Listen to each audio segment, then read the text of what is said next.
tidak ada yang membawa salah seperti yang turun kepadamu, kepada Musa, kecuali mereka akan diusir oleh kaumnya. Ahlan wa sahlan wa marhaban di channel Top Tips.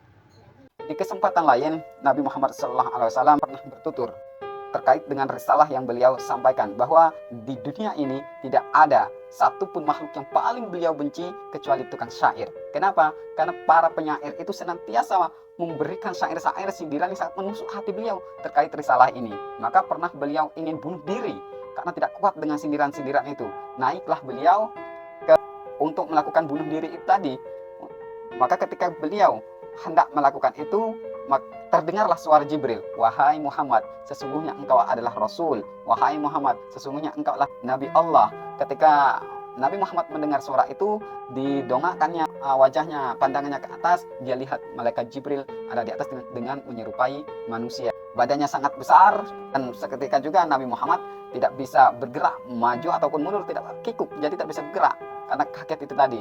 Beliau coba palingkan pandangannya ke arah lain, tapi tetap Nabi Muhammad yang dilihat hanyalah malaikat Jibril. Kembali malaikat Jibril menegaskan, "Wahai Muhammad, engkau adalah Rasul. Teguhkanlah hatimu, engkau adalah Nabi Allah, kuatkanlah hatimu." Dan jadi memang risalah ini sangat besar sehingga butuh peneguhan diri, penguatan diri, dan inilah yang senantiasa ditancapkan oleh Jibril ketika awal-awal proses pemberitahuan bahwa beliau merupakan Rasul dari Allah yang akan memberi pencerahan kepada masyarakat. Nah, di sisi lain, pada kejadian ini Khadijah sangat mengkhawatirkan Nabi, sehingga beliau mengutus beberapa orang untuk melacak keberadaan Nabi. Maka ada yang pergi ke Gua Hira, bahkan ada yang sampai ke Mekah.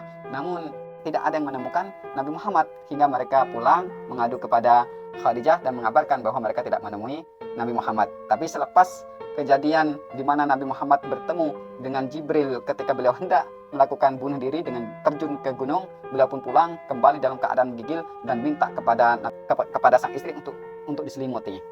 Maka ditanyalah oleh sang istri, "Wahai suamiku, di manakah engkau gerangan? Aku telah mengutus beberapa orang untuk mencarimu, namun mereka melaporkan kepadaku bahwa mereka tidak menemukanmu."